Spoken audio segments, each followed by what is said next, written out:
Pasudla ang Ginoo, kay siya ang hari sa himaya. Kamayon milagro sa inyong Ginoong Diyos, bisan kini adto sa kainahanglan sa Sion, usang yatong sa langit. Apan ingon si Akas, dili ako lumayo o dili ko sulayan ang Ginoo. Umingon si Isaias, busa ako maki o balay dagan. Dili pabalik ko ang iyong pagsamo sa mga tao na imo naman usag sa mga ang Diyos. Busa ang Ginoo ngayon buhatag ng iyong timaan. O kini maong mausang batatong dalaga, panahon o unang o usang lalaki, o ngalalingan siya Emmanuel. Ang pulong sa Ginoo. Salamat sa Diyos.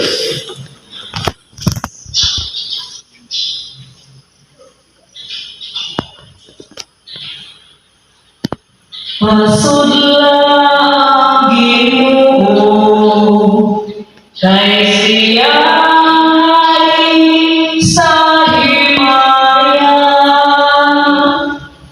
Pasudla ang Ginoo, kay siya hari sa himaya. Iya sa Ginoo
Joseph nag-usap sa kanungsod sa Galilea kay ilang Nazaret.